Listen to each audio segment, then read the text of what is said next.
bọ̀dẹ́ èṣù. Láti bọ̀dẹ́ bàbá. Èṣù ooo, stand of God. Ní bọ̀dẹ́. Èṣù ọ̀dàrà. Èṣù ọ̀lọ́nà.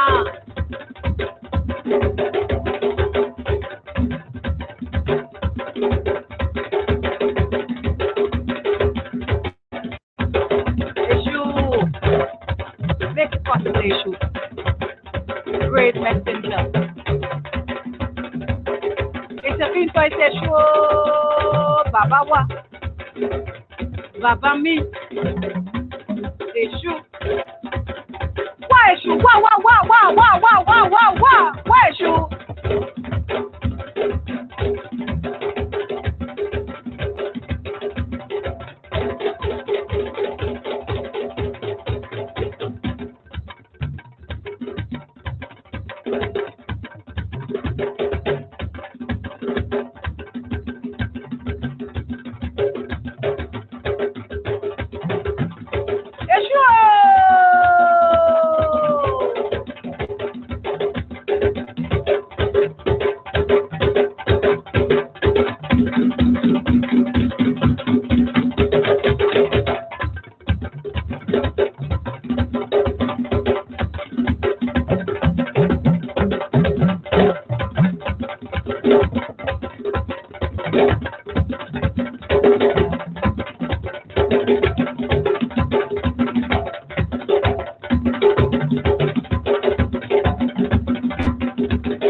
Peace. Welcome, everyone. Community during the day. What do I usually call it? Midday something. Anyway, it's the Chief Yuya, and I'm welcoming you to enlightenment and transformation. And I trust and will that you all are enjoying your day thus far. You know, you're making the most of it, and you're taking and you're giving all that it has to bring to you, and definitely enjoying the newness of it all, right? Yesterday, I think we had a decent bill. I think so.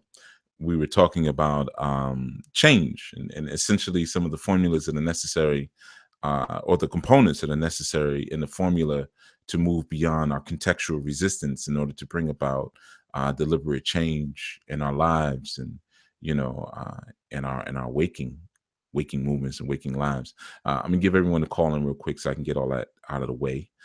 515-605-9862. Just hit the number 1. And as I promised to reiterate, I'm deading the call-in situation by the end of the month, end of this month, which is April. So if you want to call in or need to call in, now is the time to do it.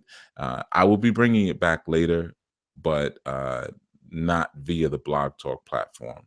At least I don't think. I hope I don't have to come back like a prodigal son, you know, with my tail between my legs, because I have not been able to find a better alternative other than that particular medium. But I'm just not fulfilled with what they've provided, and I think it served its purpose anyway. You know, I was looking over my payment history with them the other day, and I realized like how long I've been using the platform. It's been a good while now, and they've made a good chunk. So I think they'll be all right. Yeah. Okay, so I'm seeing, I think there's a problem with the YouTube space. Yeah, you notice? I thought so, because the numbers over there are really low. I don't know what's going on there. But it's saying that you're buffering. So if anyone can hear me on YouTube, just let me know in the chat room. I don't know if the video has not come up. Matter of fact, or I could just ask you in the chat room. Let me do this real quick. Everyone, I know Blog Talk, you can hear me loud and clear, but let me just make sure YouTube is right. Can you all hear me? I think there may have been an issue because uh I think I started the show a little late. So you can hear Lotus Scholar can hear, okay, nope. So it seems that some can hear, but some can't hear maybe. Okay, so let's see if you refresh your browser. I can hear. Okay.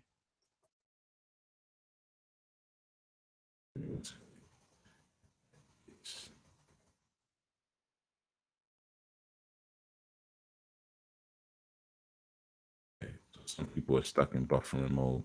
Yeah, I knew something was up because normally the numbers because it shows me on well Rachel tells me I'm on a Samsung. Well, I don't know I don't know if that matters, but normally my numbers it shows me how many people can view the show or are viewing while the show is going. I noticed the numbers were really low, but I thought maybe that was just because I started late. But I don't know what to tell you. Okay, you can hear me now, Shamika. Okay, so maybe it's just taking a minute to catch up. All right. So we'll see. If not, then I'll restart it.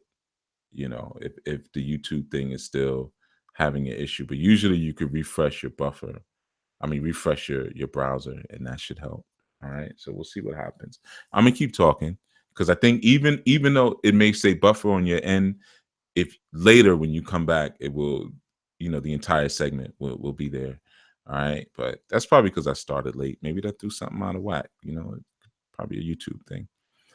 But yeah, so like I was saying, we were speaking about the formulas of moving beyond resistance yesterday, which I think is a critical subject because, like I said, and there's so many critical subjects. I know it's not the first time you've heard me say that. Like, yeah, I think this is a real important one, and I'm not saying that just to bait you and anything like that, because there are some subjects that are huge stumbling blocks, and everyone has different stumbling blocks. We don't all have a collective unified consciousness where we come to the same realizations at the same time, or we have the same issue at the same time. But ultimately, when you really start to look at life and you really start to look at um, people, especially whether you're a teacher or a parent or any type of individual who's kind of looking, from a higher perspective and vantage point. One of the things that you realize is that everyone has one issue. you know um I got to call into the women's call last night, to kind of share some information with the sisters, and that was one of the things that came up. We were just kind of going over some suggestions of how we can make things better going forward and make them more efficient and more effectual towards the healing and things that people need or are looking for. And after all of the issues were kind of ran down, I mean, it wasn't a whole bunch, but after the multiple issues were ran down to me, you know, and me assessing and listening and questioning and questioning and listening and questioning, was able to come down with really there's really just one issue that's existent. And if that issue is addressed, and all of the branch issues that come as a result uh can be dealt with. So a lot of times it's the same things with our personal development or our personal movements towards change and growth. A lot of times it's just one issue that we have, and that's the one that we avoid the most. You see, so we'll come up with a million and one names and titles as to why we may do the things we do. And especially when we start getting into Western prognosis and Western diagnosis of what your issue is. And, we have all of these, we get new acronyms every year, for why something's wrong with us. But I'm telling you, a lot of times, I'm not even going to say a lot of times, every single time, you got one problem. Just like your purpose, you have one purpose. Now, there'll be different offshoots and branches that may lead you to that purpose or that may be connected to said purpose, but you have one purpose. Okay, so everyone's telling me their cell phone's not working. Let me try something real quick. All right, let me do my little Sanford and Son thing. See if it helps you all. I don't know if it will, but just give me a second. I don't know if this will help or not. It probably won't actually. um, if you are all still having a problem hearing, because now I'm hearing that your mobile phones are not working, but your desktops are. But I know most people call in from mobile phones. So if you're still having a problem hearing or anything like that, just let me know. And what I'll do is I'll just restart everything.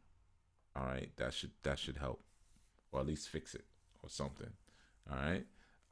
But you just gotta let me know. If I don't see someone say it in the chat room, then I'm gonna keep going like it ain't no thing. But anyway, like I was saying, we were having that discussion yesterday. I had called into the women's call and just needed to address some things. And, like I said, we all have one issue, you know, like we all have one purpose. So there's one loss and there's one win that we all have in our lives. And so sometimes you hear me speak about certain critical things because it may be that one thing that a lot of people have. Like a lot of people have issues with disrespect. They're disrespectful. And when you're a disrespectful person, there's a lot of other things that come down the pipeline as a result. Okay, I hear you, Justin Green. Okay, cool. So let's see what happens. I don't know if Justin's listening from a cell phone, but all right. I'll wait until I see more people say I can or I can't. But yeah, man, there's a lot of things that come down the pipeline as a result of being disrespectful. Some people have huge issues with their ego. They're extremely egotistical, and what happens is that some of these issues they portray themselves and they express themselves in different ways. You see, so you might say, well, no, my problem is not ego. My problem is I let people walk over me too much. So then some people will immediately take the victim position, and they'll use the victim position. I mean, sometimes for 15, 20, 30 years, will utilize that victim position to never address their inherent and base issue of being egoically imbalanced. You're clear on Blog Talk and YouTube. Thank you, Brother Anwar. Always the engineer, holding it down. All right. So I think those of you who are having issues on YouTube, maybe if you just probably refresh your browser or try a different browser, it may work for you. I'm thinking. All right. I could be wrong, but that's what I'm thinking the issue may have been. But I bet it has something to do with me starting the show late because I have all the shows scheduled. But I was doing a consultation session with someone right before the show started, and I was pushing it right up to the last minute. So I think I came in late as a result, and that may have affected the YouTube stream, But yeah, so like I was saying, a lot of times, and I see I'm losing people on YouTube. I don't know, man. Y'all will figure it out. I don't know what the heck is going on. Something strange is happening over there. I see it because the numbers are changing. Numbers are going down and up. YouTube is doing some funny stuff. All right, let me bring someone in. Let's see. 561, you're on. Hey. Peace. Hey, Chief. Just letting you know you're loud and clear on Blog Talk. Oh, Blog Talk is cool. Okay, cool. Thanks. Yeah. I appreciate that. No problem. All right, cool. All right, so we're good on Blog Talk, and YouTube is acting funny. See, Blog Talk is trying to put a bid in for me not to downgrade my account, but I already did it. Now you want to act right. You had your chance, But so yeah, sometimes things express themselves. But let me tell you something. I'll make it real simple for all of you, and I hope you hear me when I'm saying this. You have one problem. You have one situation. You have one challenge. I'll bet you anything. You just have one. And you have one purpose. Now you may say, oh, but I'm unmotivated. I'm this. I have a low sense of self-esteem, poor self-image, this, that. You may have a whole long list of things, and guarantee by the time you finish talking to me, you're going to hear me say, no, this is your issue. And that one thing that I tell you, because this never fails, the one thing that I tell you, by the time we get down to it and I scrape it all away, that's the one thing that's going to make you upset when you hear it. I'm going to say, no, your issue is just that, ego. Or maybe it's poor sense of self-aware. You're not self-aware, or whatever it is. It's going to be that one challenge, or you take more than you give. You're stuck in a cycle of taking and of course, if you're stuck in a site, I think there's a processing issue dealing with ads on YouTube. That's weird. There shouldn't be any ads playing. I'm on YouTube and I haven't been interrupted all since I've been listening. I'm also on a laptop. Yeah, I think people on the phones were having issues. We ain't gonna worry about it because I think it'll still play clear even afterwards. Maybe Brother Omar says some issue with some ads. I don't know. I'm not in it. But I think it'll be all right. Even if the live stream is a little funny, then usually at least the back end one will be okay.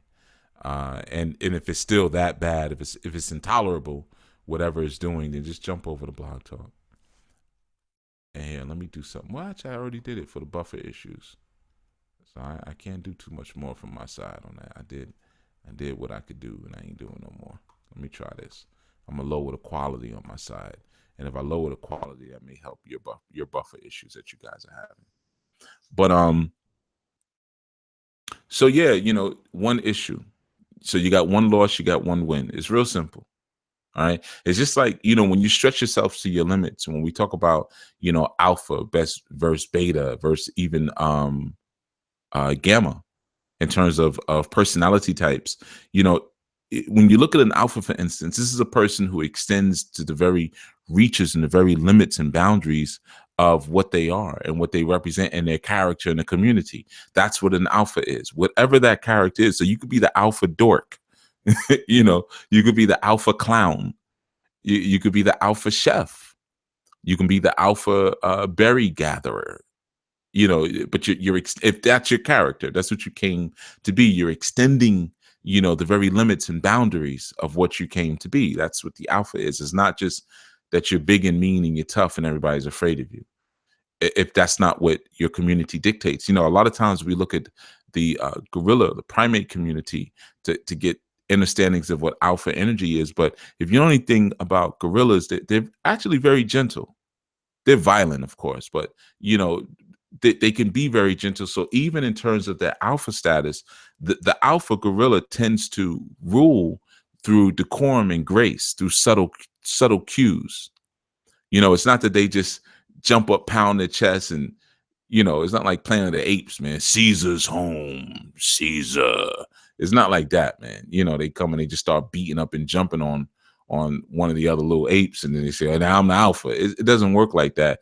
The gorilla community is so amazing because, it's like you can look at different animal kingdoms to learn different things about different components of our social structures. Well, if you want to learn about regality and decorum, study gorillas. And of course, they're never presented to us like that, and that's a part of the trick. But those alphas rule through grace. They're very strategic.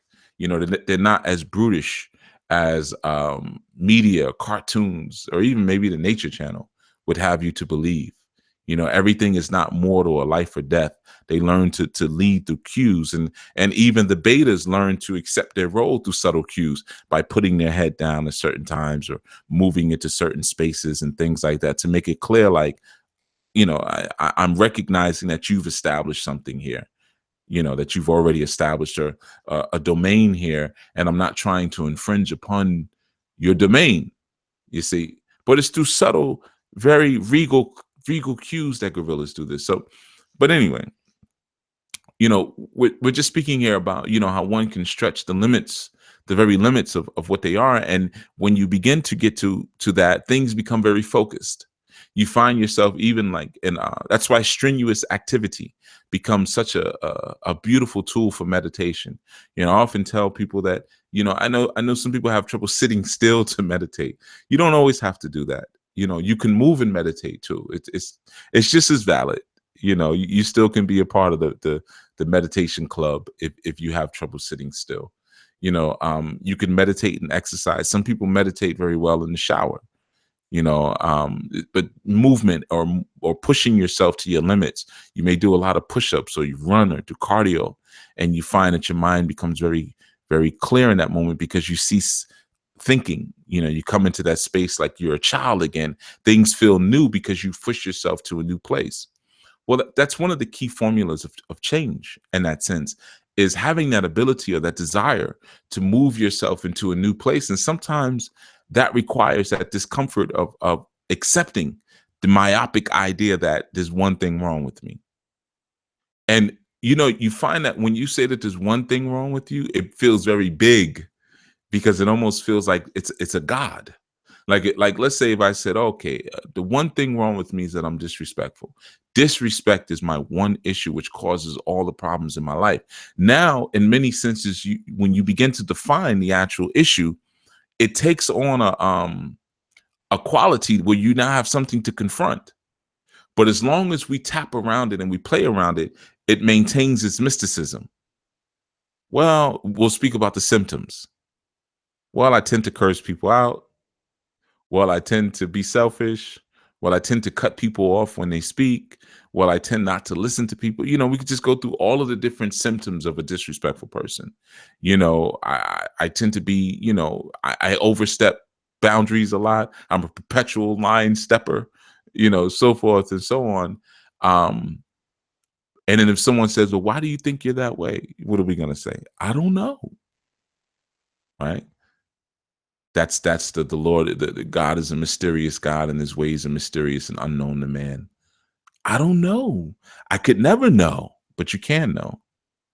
You see, you can remove yourself outside of the mysticism. You see. Oh, I just glanced at the chat room. So Brother Byron asked, one thing, Chief, or one thing we're aware of? One thing. Yeah, brother, one thing. And sometimes one thing that some never become aware of because of a lack of development. There's always, just like there is a fractal point that brought your existence into being. You came into being from one point. So we can trace. That's why when you look at the symbol of Ra, the circle with the dot, which not coincidentally is a reason, but Irosu, Meiji, two circles with a dot in the middle, two concentric circles with a dot in the middle. And, Irosu, meaning Oshun sings, but connects you to the idea of the menses. In our tradition, we have Osu, which is the moon, right? Very similar to Oshun or Irosun or Irosu, right? So but it speaks about us all coming from that one dot, which is where the power is, coming from that one place. So it's the same thing. Your existence comes into being from one fractal point, and your issues coming to being from one fractal point. Your purpose comes from one question. Now, that one question may lead you down many roads because there may be multiple paths that you have to traverse in order to answer said question. There may be many paths that you may go through, or many detours, let's say, that you'll take from the path because of the one issue. You see, and then sometimes we'll start looking at the detours like that's the actual issue. How many times have we looked at family members or friends who are enraptured and enslaved by drug addiction and abuse? And we'll say their problem is that they're addicted to drugs. But that's not actually the problem. It's never the problem. You see? The problem is the root of what causes them to desire what it is that the drugs bring. Most time it's a high. They want to escape the body. Well, so escapism is your issue. Well, what are you escaping from? Maybe that brings us close to what the actual issue is. Well, I was molested as a child. Okay. And those memories come back, or the nightmares come back. So I'm always looking to escape. I move around a lot. I never stay in one place. I'm very fidgety, this, that. And now I learned about this drug thing. I've learned about drugs now, and drugs allow me another means of escape. Okay, well, is that any different than someone who stays in ritual all day and night? Or someone who takes mushrooms, or someone who, who just does things. Maybe they're sexual addicts. They use sex as their means of escape, or they use video games. I know there are many people, males in particular, who have these adult addictions to gaming systems, as a means of escape. You see, I mean, there's so many different ways. The society has established so many um, very colorful and attractive methods and ways that you can escape. You can escape through food. People bite into it. You watch a commercial, somebody bites into something. That's good. They completely go outside of themselves. Now, is the issue that they eat too much? Nah, not really. That's a symptom of something. Is the issue that they want to ritualize too much? No, the issue is a symptom of something else.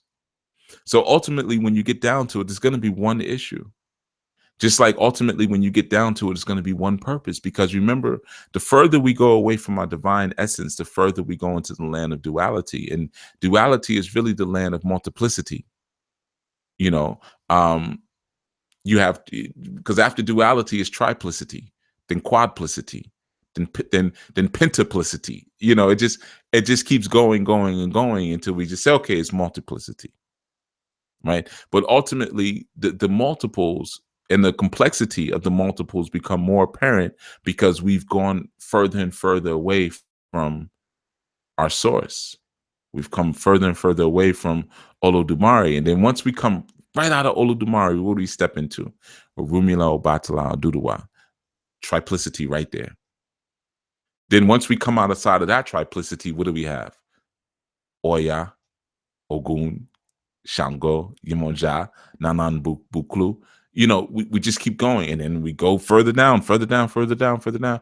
And then it gets wider and wider and wider and wider and wider.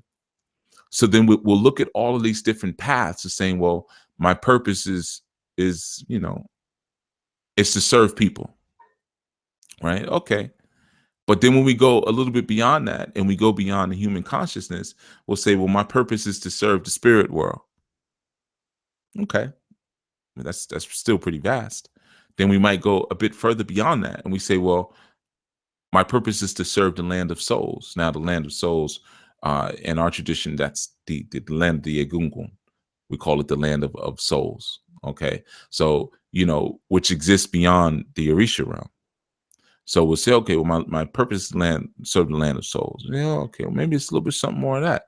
My purpose is to serve my soul. Okay, that goes beyond that, So, but you notice that the further and further you go, the more narrow the pathway becomes, until eventually it converges upon one fractal point.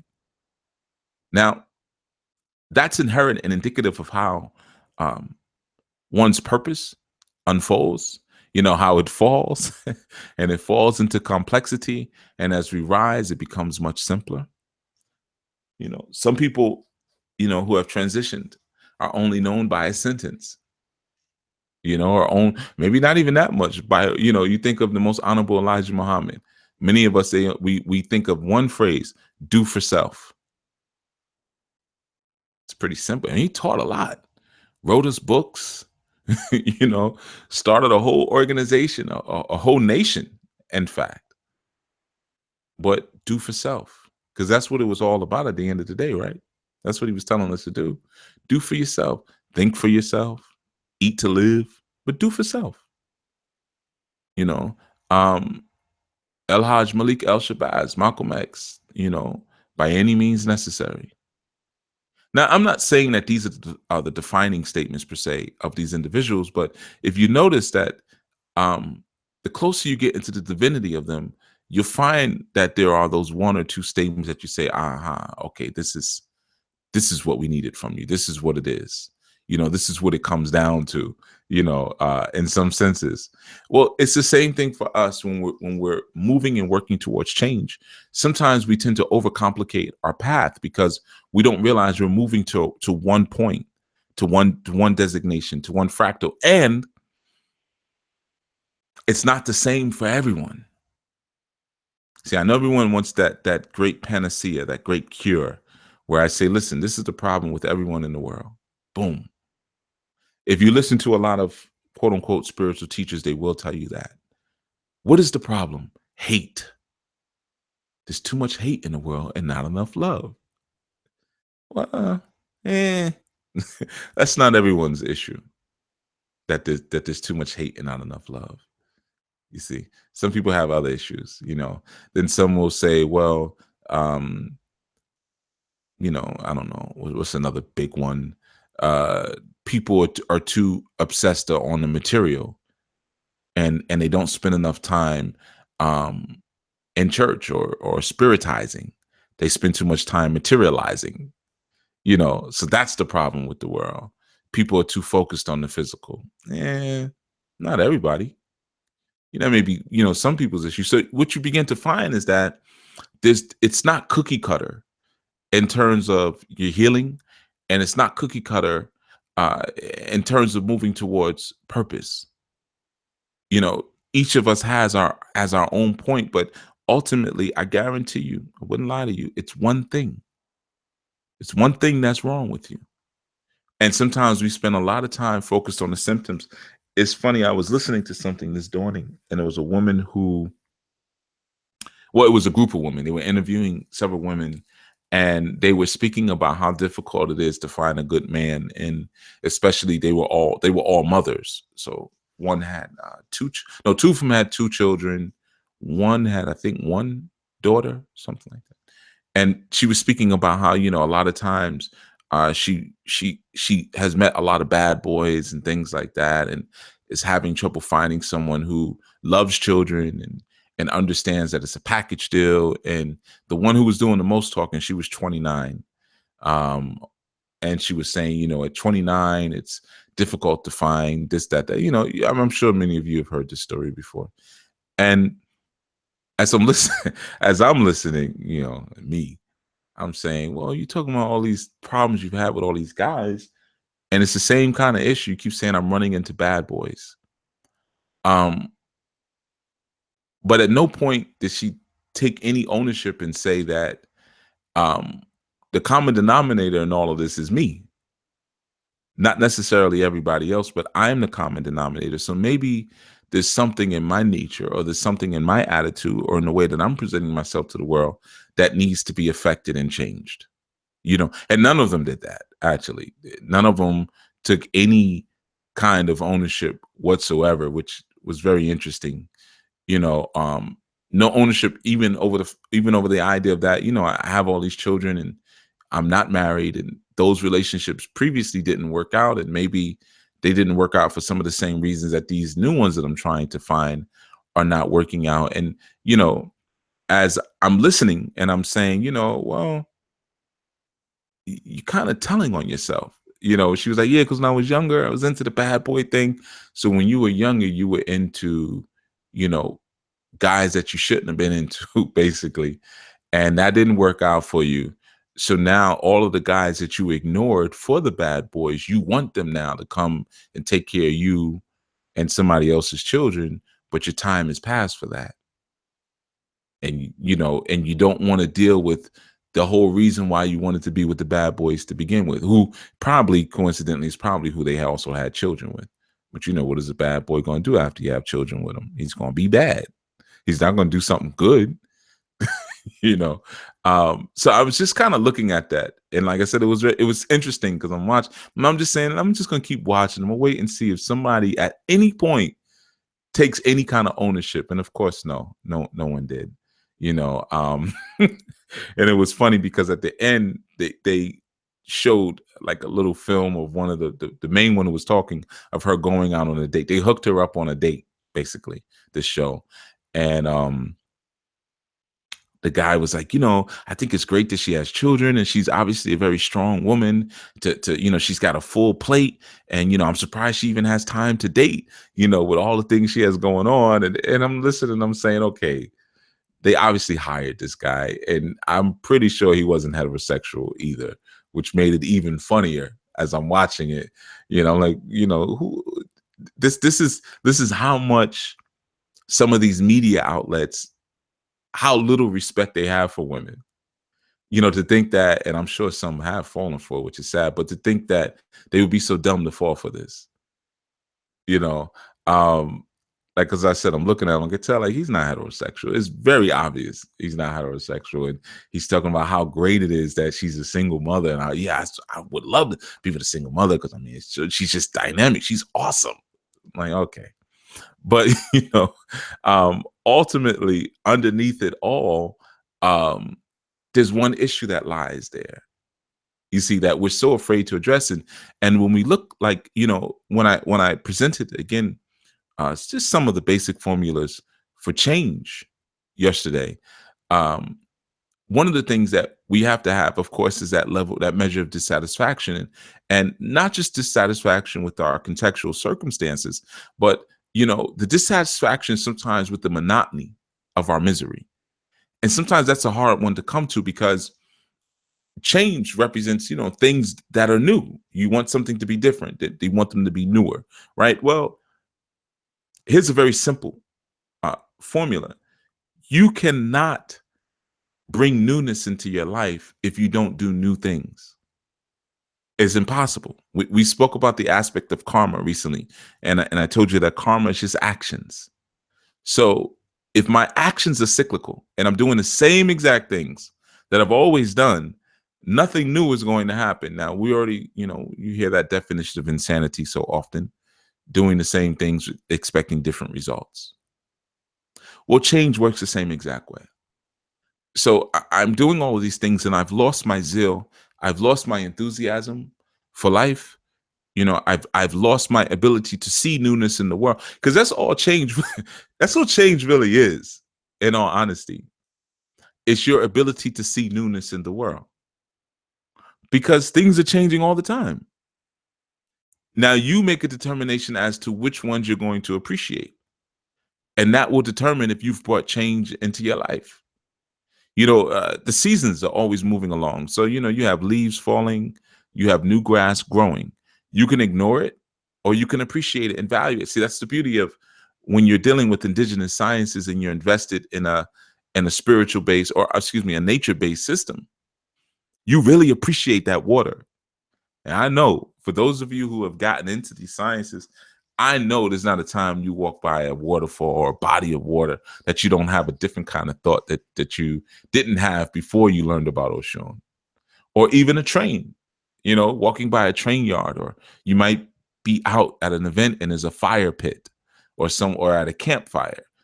Come on, you can't tell me that you don't have a different perception now of those elements based on your investment in a spiritual system or a spiritual way that is nature based. You see, so now you develop a newness in your vision. You develop a newness because now you're looking at things from your first eye vision. So what that newness begins to do is it highlights the change that's already in your life, because it's already changing, but it highlights it. So now it can become more deliberate. So when you see the grass grow, and maybe even weeds, things that you once perceived as weeds in your garden, you say, oh, wait, no. This isn't a weed. Or here's an easy one that we cut back a lot that I always thought was crazy. Dandelions, right?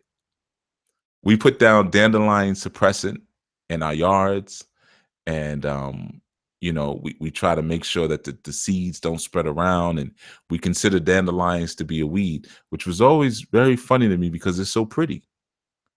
I mean, it's a yellow flower. What's the problem? But those of you who are a little bit about herbology, you probably know the high potency and nutritional value of dandelion root, right? Something that people, chase away from their yards. And, once you start to get into maybe, just a little bit of the deeper sciences and deeper understandings, you can appreciate it. When the dandelions come, you say, oh, Shango has popped up in my yard, because the dandelion is sacred to Shango. So you say, oh man, look at all of this Shango all over the place, man. And because you can eat the leaves. Obviously, you can eat the leaves in your salad. I mean, we try to kill it from our yards, but then we go out to restaurants and order it. And then you can say, oh, but I can pull the root up and I can boil the root and make a tea with the root, and this is one of the greatest cures for cancer, along with watercress and cabbage, things that we would look at and trample over and just see them as weeds, you see, but they're good things that we can utilize. I eat dandelion, man. I pull them up, mugwort, all the different things that maybe at one point even in my development that I, didn't see the value in, because I'm learning new things all the time and learning about new herbs and new plants. And I've had people sometimes even walk through some of my properties and say, "Oh man, you got this growing, you got that." I didn't know what it was. I'm coming with the machete. I cut everything down, man. Let's make it easier on myself. Oh, don't cut that. Don't cut that. Save that for me. Tie that up for me, man. Let that dry out. You know. Um, so it's the same thing when you're looking for change in your life, man. Essentially, all you're doing is you're establishing a sense of newness once again. And oftentimes you establish that by doing new things. You see, it's like going back to a childhood state. Children still remain in their sense of awe because they are consistently moving themselves beyond thought. In fact, sometimes they hate when you make them think. You say, "Oh, come on, sit down. It's time to go over your lessons. We got to work on your penmanship," or, "We need to work on your." "Oh, can I just play a little 5 more minutes?" "No, come on, let's go. Think.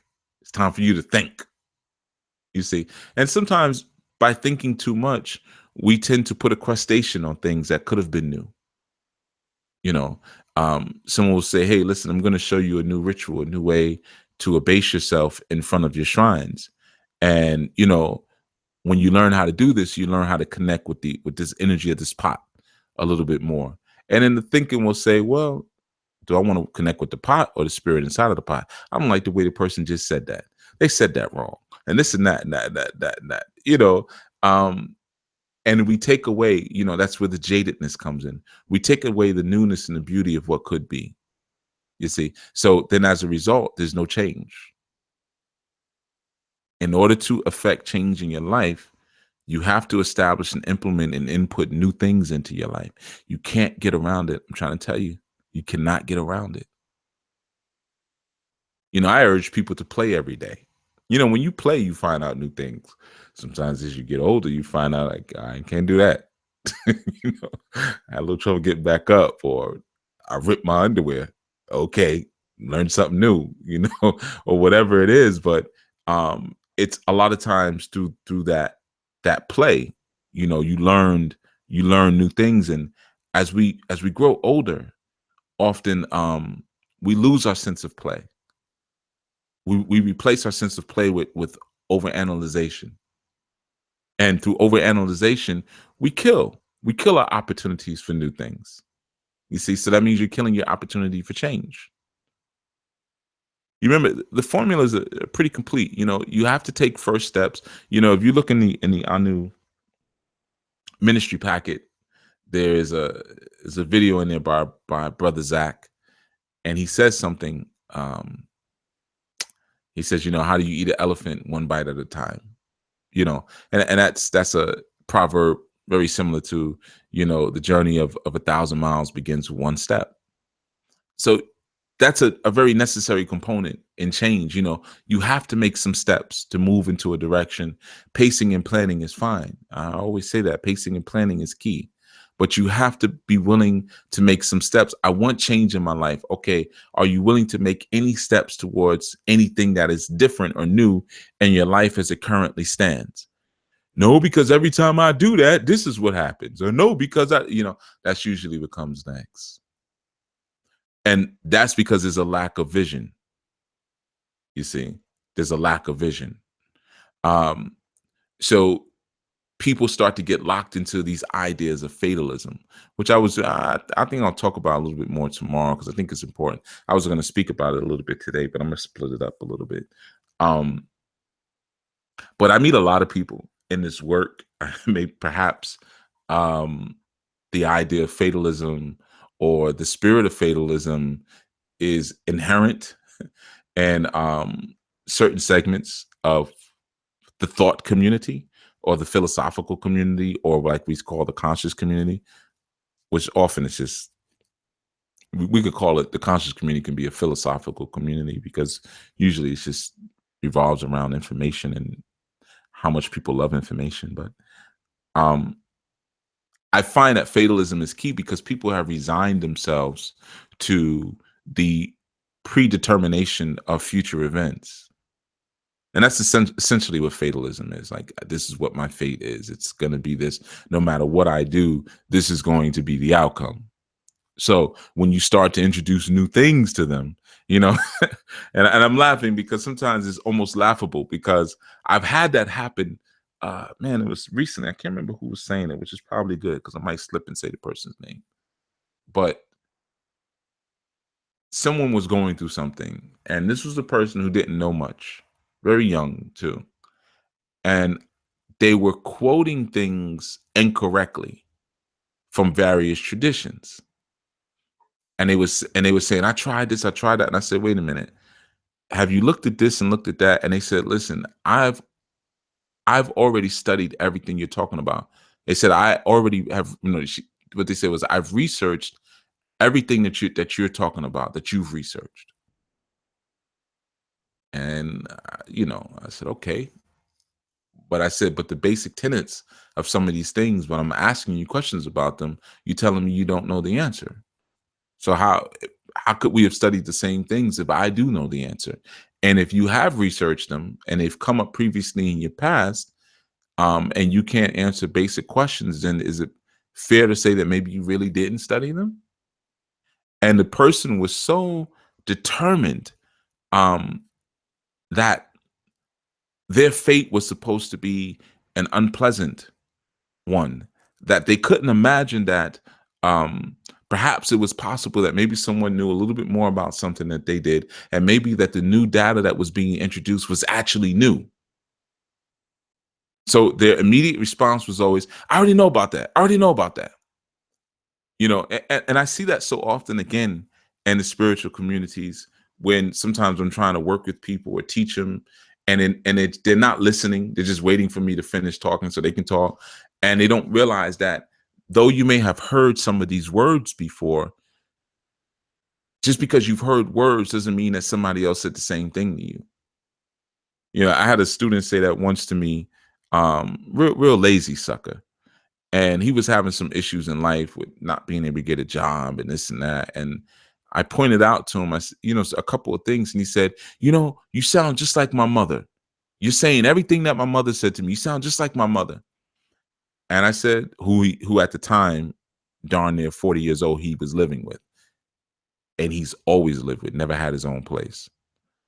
So it's not like he went back home because he was in trouble. He always lived with his mother. And I said, well, I think that's part of your problem right there. I said, your mother reached out to me to help you because I've helped her get her life together. So how could it be possible that she and I sound alike, or that we're saying the same things, if number one, I'm not a woman, I'm not your mother, and the things that your mother has utilized to improve her life, she's learned from me. So if you're now getting access to the source, then you have to understand that you're getting it uninterpreted and untranslated. So there's probably something deeper here for you. Why do I always glance at the chat room at the wrong time? I glance to the right. I see Brother Byron Curry just wrote worthless in the chat room. I always look just at the times when I'm gonna see something that's gonna make me laugh. But he I think he's still with her, actually. Yeah, but you know how that goes, man. But and that was a freebie. Cause she was like, yeah, I wanna set up an appointment where you two could see. I was like, no. You don't set up for it. Just I'll speak to him for free. I didn't even want to get paid for something like that. I said no, because I already knew what the outcome was gonna be. I said, he ain't gonna listen to me. So I don't even want to, like, you need all the money you could take because you supporting a bouncing 40-year-old boy. Congratulations. So no, you keep your money in your pocket. And I don't even want to be paid for something like that. I don't, it doesn't feel right, but yeah, so that idea there, that as soon as he heard certain words, it just triggered a defense mechanism inside of him where he said, oh no, I heard all of this before. My mother said all of this before. And I said, that's impossible. And one of the reasons I knew it was impossible, because unbeknownst to him, I told his mother to kick him out. long time ago when she was trying to get her life together. And I said, you gotta get him out of there, man. He's scaring off men. You can't even bring a man home if you wanted to, man, because he's gonna come in and see that big old guy there. And because his mother was, she was a young mother. So she was only maybe about 20 years older than him, but young enough to still, you know. So, and she said, yeah, because it's awkward. And I said, man, kick that guy out, man. I told her just like that. I said, man, he go stay in a shelter, or he go stay on the streets. Kick him out. That was my first solution. You can't be doing rituals and spells for a grown person like that, because you're not going to be able to circumvent their own will for what they want for themselves or don't want from themselves. Sometimes we make that mistake, and I know we make it out of love. So it's difficult. We feel like we have to tend the garden for the rest of our lives, and there's a time when you tend the fruit of your children, and then you cut them out, you cut them off, you put them in the marketplace. You got to go. You bring yourself down into a whirlwind of things that you need not. But like I said, a lot of times people who are stuck in a fatal point of view, because like even with that individual, I was saying, well, there is work out here. You're saying, there's no work out here. I said, well, yeah, not now that you bitter, you old and bitter. But and he's never really had much of a job. And I was like, but fast food is always hiring.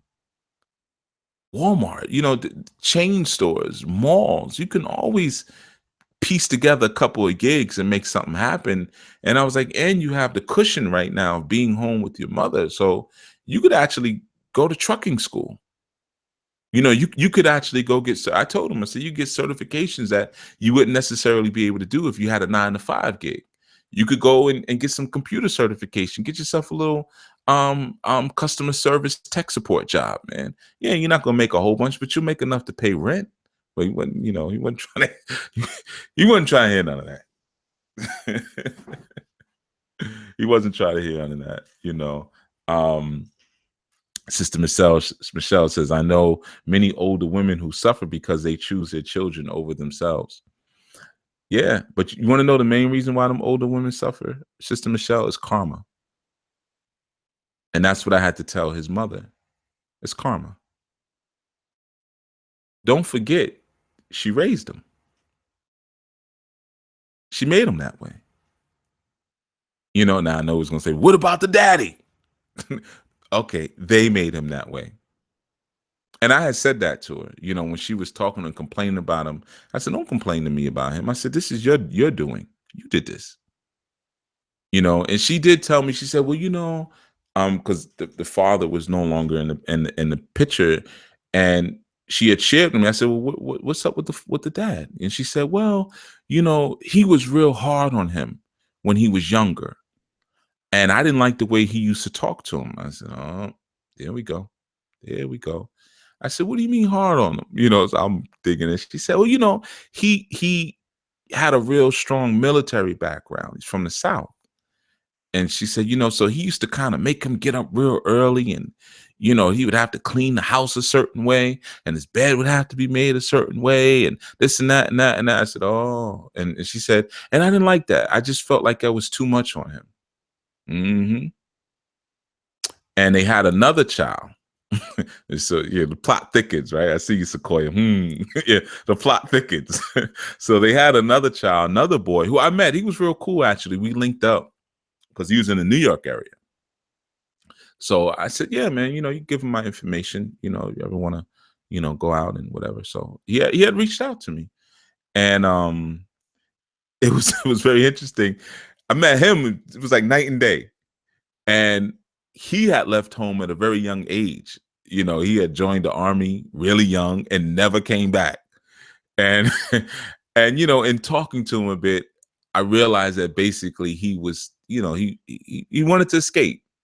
He knew that things were not right at home. There was some serious dysfunction, and he wanted to get from up under that. So he left and never came back. Didn't really have much of a relationship with any of them. Didn't talk to him, and I get it. I get it. I see what you did, and it was It was an issue of survival, and the father left the picture, and he was cool with the father, which was very interesting. The father left the picture. And he used to tell me about the arguments they would have and things like that. I said, okay, I see what happened here. She was domineering, and the father wasn't having it. And the father was trying to raise a son, was trying to raise a man, and she wasn't into that. So, she blocked him consistently until eventually he threw his hands up and walked away. So now you're left with your karma. This is what you wanted. You wanted someone who didn't have the strength of manhood and didn't want to step out and do things that they were supposed to do. That's what you work towards. So now when you're older age, you got to take care of a 40-year-old man. Karma. And I've seen this. I'm sure many of you listening have seen this. My girl's getting ready to come in and let me know what's 90 seconds. All right, so you know how she gets. But it's just karma. And ultimately, like, we may look at I keep saying that young man, like, I keep forgetting he's not a young man. He's even older now, actually, because I think when I spoke to him, he was 39, 38, 30. It just hit his 39th Earth Day. And she wanted to get 60 seconds is coming up. Then we're going to get off soon. But she wanted to get a reading for him. 60 seconds. For his 39th Earth Day, because she was like, he needs some help and he needs a strong man like you in his life and this and that. And I told her, I said, I'm not really interested. I told her straight up from the beginning. I said, and your idea that you're going to get a reading, like, we're going to fix him. He's going to get a 1-hour reading from me. It's going to fix 39 years of damage. That's not going to happen. So I said, you're getting your hopes up a little bit too high in that sense. But I said at the same time too, why would I want someone like that around me? She didn't like when I said that, but she was like, yeah, maybe he can help you with some of the things that you're doing and some of the work 10 and stuff. seconds. 10 seconds. All right, cool. Now she's gone. And I said, no, I said, I said, why would I want someone like that around me? He sounds weird, and I wouldn't feel comfortable around him. I don't have any comrades or friends that are like that. So no, I don't want him around me. That's your problem and his daddy's problem. But yeah, so a lot of times it's that karma. But like I said, if we look at that young man, I see, because I don't see him as a man. So let me qualify. I keep saying young. He's not young. I mean, now he's probably about 42, 41, 42. Let me see, 38. I think he's 41, 40, 41, somewhere around there. But I just see him as a boy. So I keep saying young man, but he's not. He's old enough to be somebody's grandfather. But I don't. He's not a man to me. So but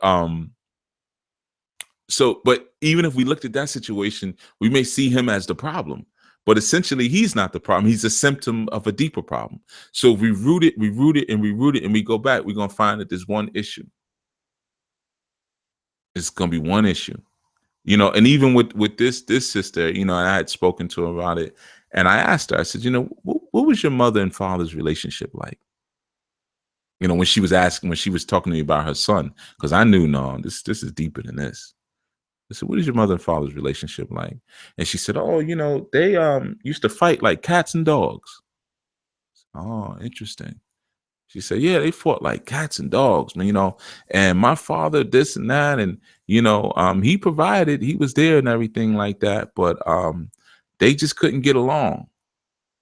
So that's your model now, that kind of dysfunction. So you get in a relationship and the man, maybe because of that, there were probably some things missing in your rearing as a young lady. So you get with a guy now, he's a military guy. So he's all about structure. And now he's trying to bring structure into the household. And maybe you didn't have that because your parents were too busy fighting all the time. So you block that, you stop that. Or maybe you see someone feeling uncomfortable taking you back to your childhood as someone being attacked. So when your son whined, I don't feel like making my bed, I don't feel like doing this or whatever, your triggers went off and you immediately went back to your childhood and how you may have felt when maybe your parents came at you angrily because they just finished arguing and so forth. There's always one fractal point. You just got to listen sometimes and watch and observe and ask the right questions. And it'll take you right back to the root of things and why that person may be so resistant to change, why that person may be having so much issues with change, and why they're unable to envision themselves beyond the pressure and the resistance of their circumstance because of the envisionment that they already have as it pertains to what their life has always been and what it always will be. Sometimes they develop that fatalistic point of view where, nothing will ever be good. It's just no matter what you do, this is what it's going to be because they were never taught what to do. You'd be surprised. No, you wouldn't be surprised, as most of you suffer from the same thing. I've spoken to you. A lot of people wasn't raised properly. So many things were left out. They were not raised properly. How many of you, had your parents come into your room or parent sit on the edge of your bed and talk to you? I know so many people never had one conversation with their parents, like nothing. As it pertains to relationships, nothing. No advice, like no leadership guidance, nothing. Me, I talk my youth out. I know they get tired of hearing me talk. I talk them out. But also they bring everything to me. They don't mind talking to me. I keep a very open mind, even sometimes when I hear things that, maybe a little unsettling. They'll bring sexual things to me, sexual situations and stuff, and I got to kind of stay cool and listen and okay, well, and not that I'm their friend. I make that very clear because I get up, I'll pop you upside your head in a heartbeat. We're not friends, but we can communicate as long as it's respectful. How many have never had that? So they're learning things and they're trying to figure it out along the way.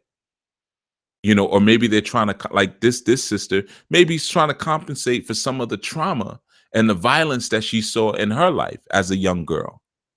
So now she's married and she may perceive this strong man who was very loving, but may perceive him as a threat because he's structured and he's ordered and if the children start whining, he doesn't stop and say, all right, you don't have to do. No, you're going to do this. This is what needs to be done. And I'm going to make a man out of you because I don't like none of that. Because it's bringing me back to a place because I never healed from that. And I messed around and got married and had children while I was still broken. So I'm making more broken people, So it's karma. I know a lot of times, we put this nobility when we see things like that. Big Mama always has nobility.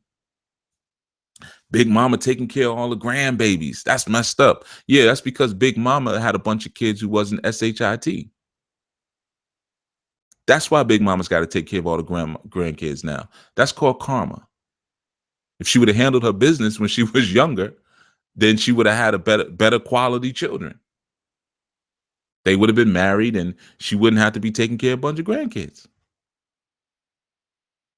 Sometimes you got to be able to step back from things objectively in order to create the right change. And, whenever we're creating this narrative of false nobility with some of the most heinous acts that we do to one another, we're unable to inject newness into our lives because we'll say, well, this is how I always did it. This is how my Big Mama did it, or my mama did it, or this and that. And we're unable to move beyond our circumstances.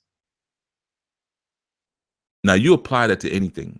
It works straight across the board, whether it be dating, relationships, whether it be your spiritual work, afraid to implement new things. So you see nothing new, and you have to be able to do that from the unseen world and from the seen world. Always keep yourself open and available and ready for those awe moments. And I don't mean I don't mean that moment, but when you're awestruck and you're in complete wonderment. All right, I'm gonna get ready to head out. I'm just gonna check the chat room real quick. So I see here, Brother Anwar says, I'm 39 and I have a problem with men around my age that is not doing something comparable to me. I'll only help those that are helping themselves. It's good. It's good. Good. It's a good way. That's the way. That's the way. The creator works. You know, who's the creator's best friend? I don't know. Probably nobody. Because the creator has taken an alpha position. So that's why the creator negated itself to become human so that it could have some friends. So you kick so it's basically kicking it with itself still, but the different aspects and attributes of itself. It's almost like getting lost in your own thought. Or you ever have a conversation with yourself? Now I know a lot of people do that. They talk to themselves. Now I was told, I guess I'm extra crazy because I answer myself. I was told that if you talk to yourself, it's all right, but don't answer yourself. But I have like 3-4 way conversations. you know, I never knew it was supposed to be that you're crazy. I mean, whatever. But that's basically what the creator does. Right now, the creator is you're talking to yourself when you're listening to me. It's just a different shade and character of yourself. So yeah, that's the way you're talking in terms of that. That's exactly how the creator moves. And if you're helping yourself, if you're making those first steps, then you're igniting the formula for change. But so many are not igniting the formula to change. Imani Langford says, I want to call in later on, but I can't because I have to go. All right. But I think you are right on about the topic of mastering the game of change for this time of season, like these past weeks. Okay. Well, not totally sure what was spoken about over the past weeks, but she also says sometimes you just have to learn how to adapt quickly, and sometimes you have to be willing to make compromises. Exclamation mark. All right. So we know that's personal. She put that exclamation mark on the end, so she's actually talking to somebody. Something happened. Maybe she'll call, she'll call in tomorrow. Let us know what's what.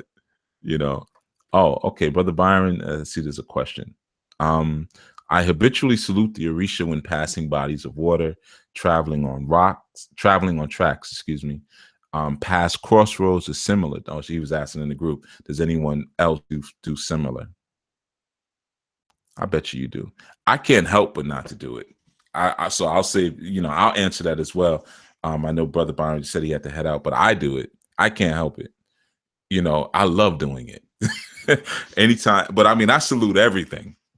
I salute trees, birds, chipmunks, anything that comes across my awareness. Like I give it some energy because I know I know how life unfolds, and it's unfolding as I'm becoming aware of it. So I'm still amazed at that. I still find that amazing. It's not that hard to impress me, to be honest with you. I'm pretty much easily impressed. So I'm very impressed by the idea of life. I think it's amazing. The fact that whatever's going to happen next to me has not been created yet. And it's only created by the unfolding of my awareness.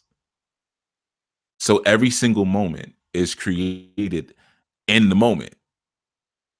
It's instantaneous creation. I mean, that's the Obatala energy. When we talk about, Obatala is the creative spark. Well, what it is that creativity happens instantaneous because remember, you're dealing with structures that have no sense of time. So everything happens all at once. That's amazing to me. I don't know, how other people feel about it, but imagine, it's like I Dream a Genie. Well, you guys probably don't remember that show, but it's like doing magic, snapping your fingers and having a full course meal in front of you. Bling. But that's basically how life is created. It unfolds in each moment the same way. So and even things are held together in the moment by awareness. When you shift your awareness or you lose awareness of certain things, you lose the presence of those things. They no longer become present. When you cease to give them that energy, when you cease to give them that thought energy, they disintegrate. That's amazing. So now when you come back to something 10 years later, it's only still there because it's still in your psyche somewhere. You see, because everything is made up of mental matter. So everything is sustained by mental matter. And I'm talking about, you go through your old chest upstairs in your attic or something, and you find an old baseball bat or your old baseball glove or whatever it is, love letters that you thought you forgot about. They're only still there because you're sustaining them within the web of your mind. So in every moment, right now, you're recreating the dust and the junk in your house. I mean, you think about even your body, right? We're always taught that um, every seven years, our cells regenerate, right? So it gives you that idea of how it's just kind of a regenerative aspect to life, and if our cells are regenerating and you're able to hold on to certain scars and things that are on your body. I mean, I have scars on my body. I've had 30 years, 20 years, fights that I had as a kid where somebody caught me good. And, you know, hell, I give you an easy one. I got a piece of a pencil in my leg. I got stabbed with a pencil when I was young, messing around, fighting the wrong person. And he broke off the point inside my leg. And I still got this spot in my leg where you can see where the lead is or was or whatever. That was a long time ago. I think I was in elementary school when I had that fight. So how many times have I regenerated since then? But it's still there. Why? Because I still remember the memory. You think about even your stomach lining. Your stomach lining regenerates and replaces itself every 4 days. You see, things that get used the most regenerate themselves the quickest. Now that's in your body, even your heart chambers regenerate themselves. So like your stomach gets used a lot, obviously, because of digestion, and some of us are eating all the time. Your heart, of course, is an organism that's always working. You have certain layers of skin that replace themselves or regenerate themselves like every 30, 40 days, they regenerate themselves. Your bone structure, this is where we get into the Obatala and Ogun aspect. This is why sometimes I tell you guys that creativity or creation is now. So many people are looking and saying, oh, back at some moment in time, we have a creation story. No, no, no, no, no, no, no. Trust me when I'm telling. Well, you don't have to trust me. Just do the research. Think about it. Meditate on it. Obatala is still coming down the chain. It's still happening. When you look at your skeletal structure, your skeletal structure also regenerates itself. There's so many different, and that's like every 3 months, your skeletal structure regenerates. So the bones you had at 5 years old are not the bones that you have at 6 years old. The bones you have at 30 are not the bones you have at 30 and a half. Because of the rate of regeneration, and that's why they say like every 7 years all of your cells regenerate. But it's not that every 7 years everything like at the 7-year mark, because it's actually really like 4 to 7 years, depending on everybody's different. So, but at max 7, but some people regenerate every 4 years. But it's not that everything just changes in 7 years, like the clock hits, okay, and now your whole body resets. It's not that. It's that different things change at different times.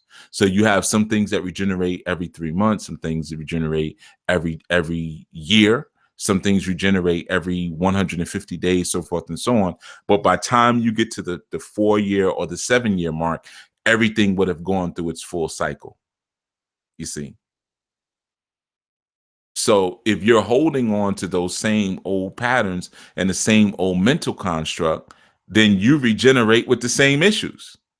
But you're making that choice to regenerate with the same issues. Because like I said, your stomach lining by itself, that's your Oshun right there, your digestive tract, that's every 3-4 days that's regenerating. That alone, every 3-4 days, you get another stomach lining. Right? So when you talk about, I got this issue, I got that issue, I have low self-esteem, I have this, I have that, I have that, you are keeping that. You're holding that. My mother hurt me. She hurt my feelings. She hurt whose feelings? The new you or the old you?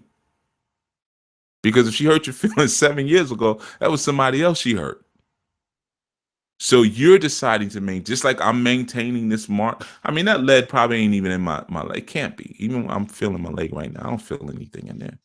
But it's a big old gray mark where, and I have other scars. I don't need to hear all my war stories, but I've been opened up a lot. I've been sliced and opened up a lot. And I still have some of these scars, man. I got cut and hit with razors and stuff back in the 80s. Still got them. Why? Because I still remember them war stories. I remember how traumatic it was and seeing my own blood and all that stuff like that. So as long as it still holds this traumatic value, then my cells are going to regenerate with that same memory of that being there. All right. So we're going to get out of here. We're talking about change. All right. Justin says, maybe my index finger will come back if I forget about it. It's amputation. Yuck. Okay. So Sister Diana says, I was looking at my backyard and thinking how incredible it was that yesterday there was no grass and today I could see it slowly filling in. Yeah, we're coming around that season now, right? The grass is coming up. All the mosquitoes who've been hibernating underneath the leaves in the grass, they're coming up too. See how quick it is? Some of the trees have already, if you're in the northeast area, you know what I'm talking about. But some of the trees have already, blossomed already, like overnight. You see? And it could have happened sooner. The only reason it's happening now because when we were little children, they taught us about seasons. So we think we got to wait for the spring. You got to wait for the summertime. No, you don't. That's why some winters we don't get any snow. It's real mild. It's warm out because nobody's in the mood for it. Think about now. We talking about the global warming. Yeah, things are heating up because the way we're perceiving things is changing. When we were young, we used to have to sing all them stupid songs in school. I'm dreaming of a white Christmas and all that stuff. So what happened every Christmas? Remember, you guys may not be old enough, but I remember when I was young, every December 25th, it snowed. Every December 25th, there was snow. My thing was I grew up practicing Kwanzaa, but so it was December 26th. But every December 20th, I remember it would be snow on the ground.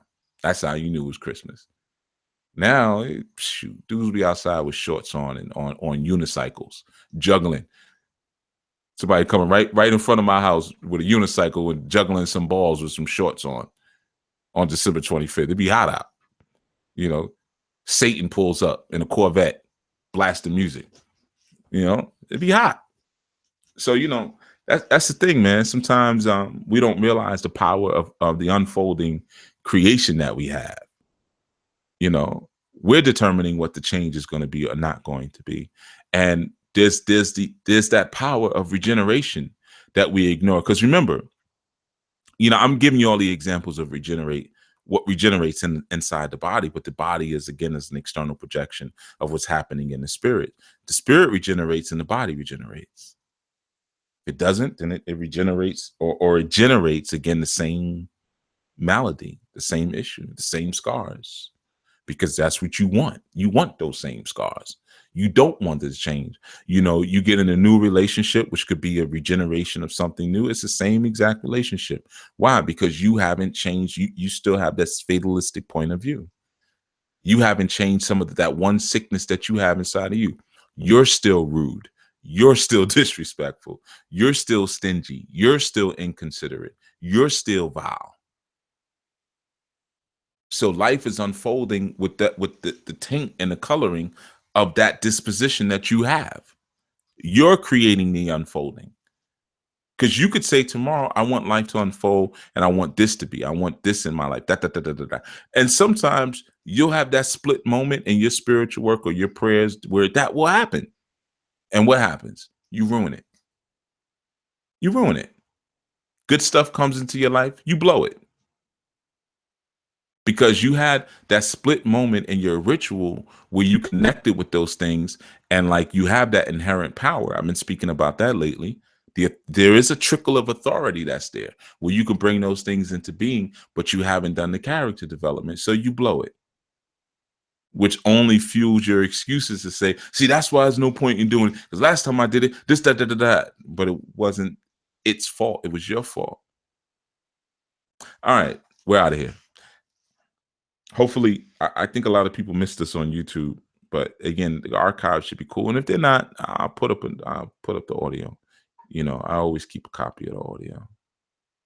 Tomorrow, we're back tomorrow evening, 9 p.m. 9 p.m. on enlightenment and transformation. We'll be back. All right. But thank you all for listening. Travel safe in your day today. I know a lot of you calling from your lunch break, kind of give you the fuel to get through the day. So I will that you drive safely on your way home, or if you're on public transportation, man, you know, just keep your head cool. Don't get into no unnecessary arguments. That's how people get hurt. All right. And I'll speak to you all tomorrow. Peace.